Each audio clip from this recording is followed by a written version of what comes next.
Okay, let's get started. I nodded to him, and we started a spring cleaning, as if we clean every single thing in a house. Usually we are outside home because of work, and don't have a chance to do a cleaning like this. So we rolled our sleeves. At this moment, I never thought this would happen. I'm Sally. I'm a 48 years old part-time housewife. My husband, Ryan, is office worker as old as me. We have a son, but he's been away from us since he started working, so now it's just two of us. It was about 5 years ago when we started living in this house. My father-in-law got sick, and Ryan said he wants to see to check in on him as much as possible, so we moved in the apartment near his parents' house. However, his father passed away a year later. Even so, we didn't have much reason to move out, so we still live in here. In his parents' house, my mother-in-law Mary still live alone, and it's just 5 minutes walk away. She likes taking care of Popel. It sounds nice, but, to be honest, she just wants people to appreciate her. Ryan told me that she tended to be like that even before, but after her husband passed away, it got worse. Mary loves her son and dependent on him. She honestly wants him to live with her. She doesn't like me, but she haven't said anything to me in person because she's scared to be disliked by her son. What surprised me the most was that she brought Ryan a handmade scarf. It has a big heart in the middle, and his name was on it. I even turned off. What's more, she said to him, Sally is always busy with work and doesn't do housework. You should get divorced with her, and let's live together. That's what she said.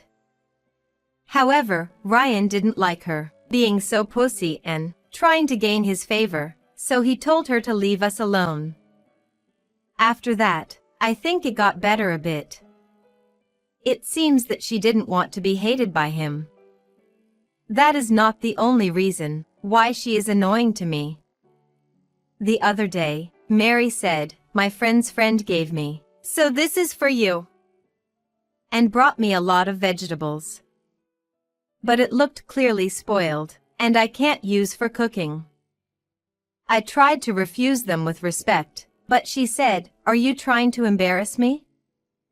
My friend's friend made them with heart. To me, a friend's friend is not Mary's friend, so she doesn't have to be embarrassed. That's what I thought. But it seems like she didn't feel the same way. What's more, please have this, I made you. She said so and brought me strange foods all of a sudden. I ate them, but they tasted awful. I don't know if she did it on purpose or she brought me because it tastes bad, but anyway, she always said, I like taking care of people, but what she does is mostly troublesome. She is strongly seeking approval from others. I understand her husband is gone, and it made her feel lonely, so I kept my mouth shut, but I think I need to say something to her before my patience runs out.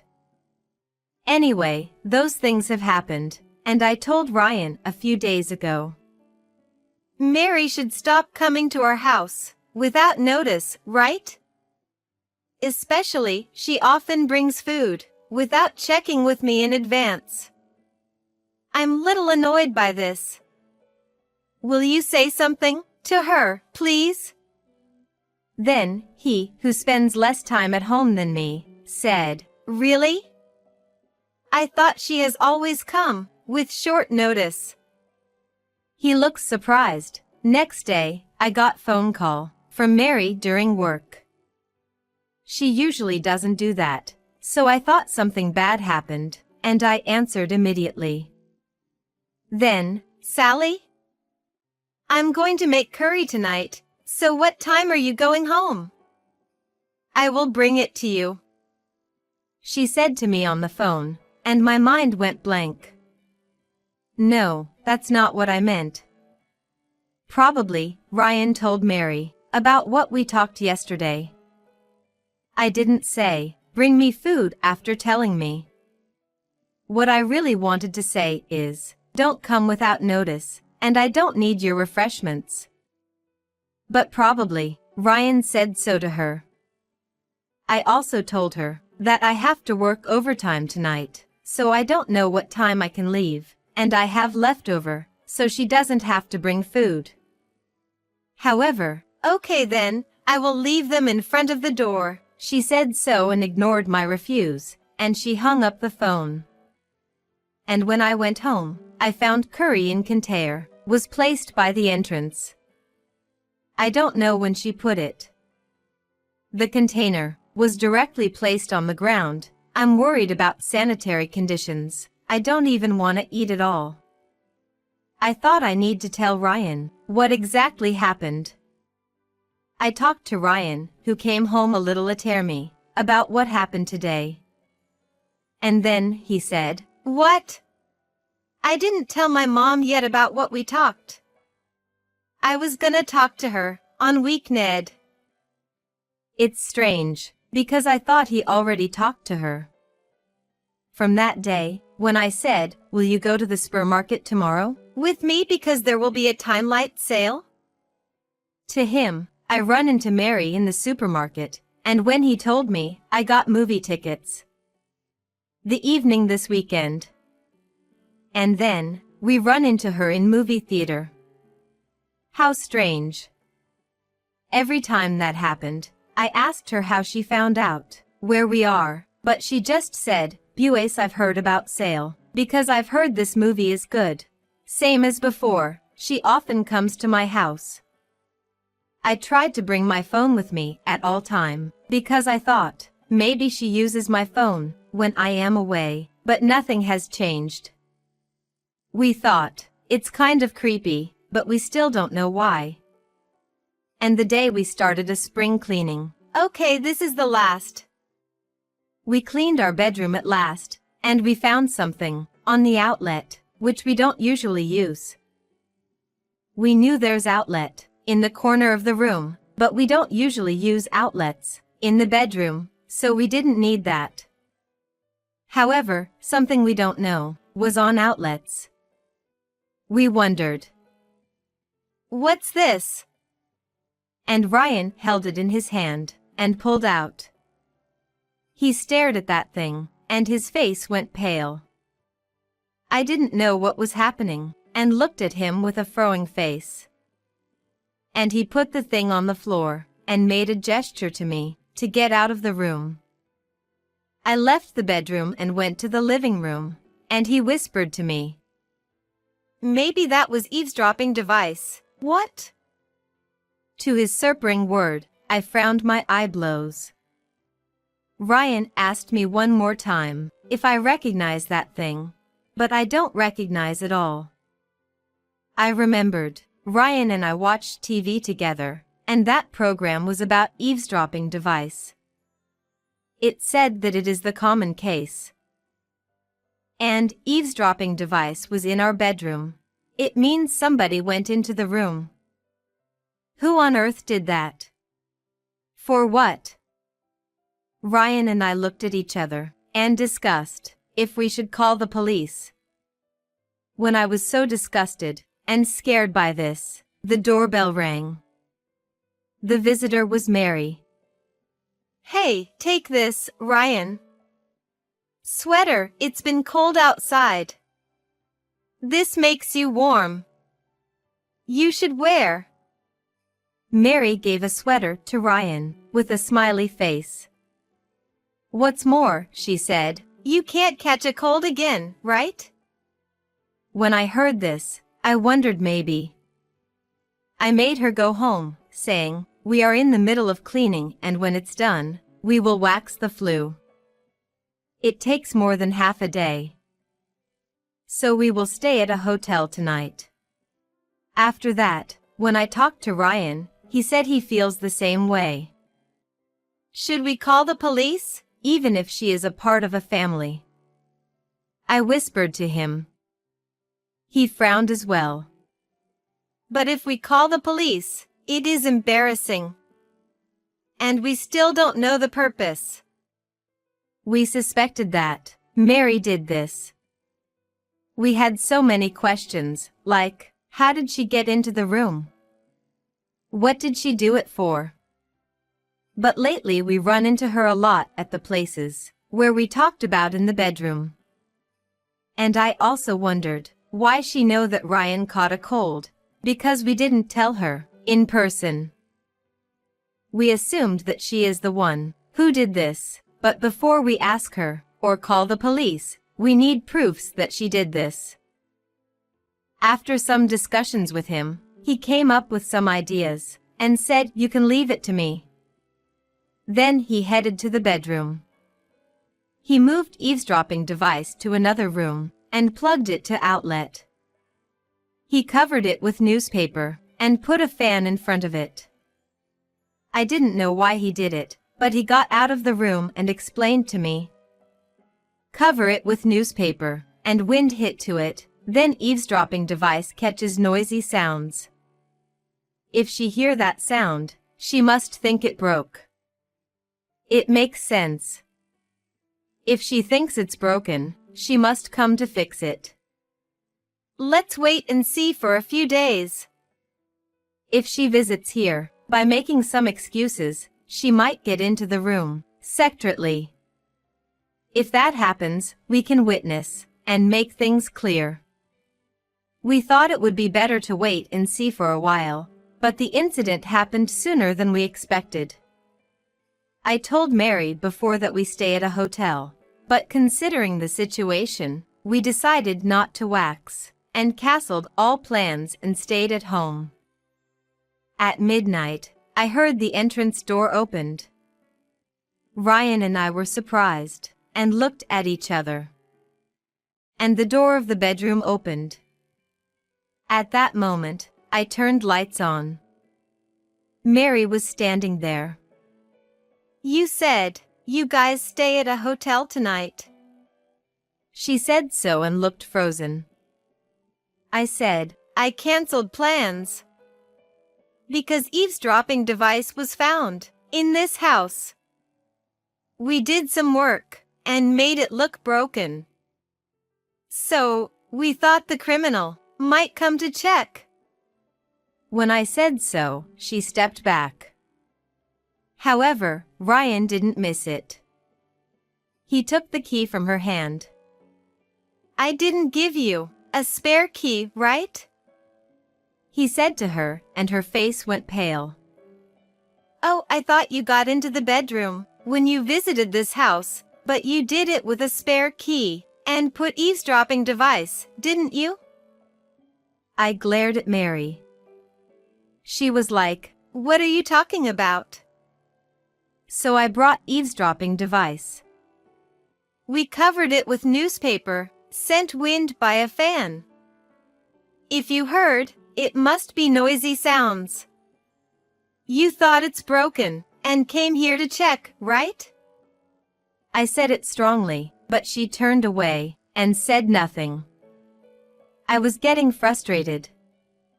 It's so stupid, but some people put eavesdropping device to bully daughter-in-law. Were you looking for my weakness or something? Or you wanted to know about Ryan Moore and see him? We run into each other very often because you knew where we planned to go, right? I understand you feel alone after your husband passed away, but this is too much. Even if I told her, she didn't look at me. I continued. Also, there's no way putting food in container directly on the ground without a bag. It's dangerous and not clean at all. I had to throw away eventually, and it's wasting food. We don't want lots of vegetables in a bad condition. We can't use them all anyway. Ryan, who was just listening, noted and opened his mouth. Exactly. And It's scary when you come to our house all of a sudden, or you wait in ambush. To be honest, you are troublesome. His word hurt her so much. She started sobbing. Because since your father passed away, you haven't visited to my house that much, have you? I was glad that you called me, but you said don't bring food. It made me sad, of course. Why did you like only your father, not me? I wanted you to come see me. That's why I visited you guys a lot. And yeah, that's right. If I bring you what you guys need, I thought you guys would appreciate me. But lately, you didn't even say thank you. She started crying hard. I don't even know what she's trying to say, but I assume that she just really wanted to see her son and to be appreciated. Her desire for approval is too strong. It is true that Ryan liked his father more than his mother, but I also know that there is a reason for that. Maybe Mary forgot about it. I was so frustrated because she was acting like a victim by crying. Yes, of course, I liked Dad more than you, because he did all housework while working and took care of me well, unlike you going out all the times. In fact, Mary have loved going out with friends since Ryan was a kid, and she was away from home many times. Even so, his father thought a child needs mother. So he didn't consider getting divorced, but Ryan clearly said his father is the one he appreciated the most. I don't know if he realized, but Ryan told me that Mary also cheated on him. As Mary gets old, her husband died, and don't have enough money to spend freely. The guys she used to hang out left her, so she started to contacting with Ryan. Ryan nodded and agreed with what I said. Right. So, why do I appreciate you? Honestly, I considered moving out when Dad passed away, but Sally said she's worried about you since you are quite old now, and advised me to visit and see you sometimes. That's why I decided to stay here. You are the one who should thank Sally, aren't you? She started crying again, and repeatedly said she felt lonely. When I heard that, I just responded without thinking. If you are lonely, you think it's okay to put eavesdropping device or commit a crime. I said it with a serious face. Ryan followed me saying, it's so embarrassing, but should we call the police? She doesn't even apologize. At that moment, she completely stopped crying. No. I didn't mean to do that. I'm sorry. I apologize, so please don't be so dramatic. I couldn't help laughing, because she looked so miserable. Then what was your purpose? It's so weird for you to make a spare key, and no one thinks putting eavesdropping device in someone's house. It is creepy. From now on, please never approach us again. And Ryan kicked her out of the house, saying, if you don't want us to call the police, please just don't cause us troubles. After that, Ryan and I talked, and decided to move out. Of course, we didn't tell Mary where we go, or we didn't tell her about our moving. In fact, Ryan got promotion, but we couldn't decide it because we have to move to different prefecture. This time, we decided to take it. We didn't call the police, so Mary gave us some money for an apology, and said, this is over, right? We received money, but she didn't seem to feel sorry, so we decided to break off relations with her.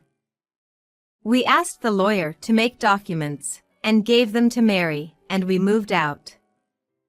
I heard she is depressed because of our moving, but she has to pay the price. We are not here to fulfill her desire for approval. The place we moved to is near where John lives, so we can see him more often now. I love him, of course. But he is grown-up man, so I didn't understand at all why Mary was dependent on her son. Anyway, John told us that he wants to marry one woman, so now I am looking forward to it. I learned a lesson from Mary, so I want to make a good relationship with his wife as much as possible.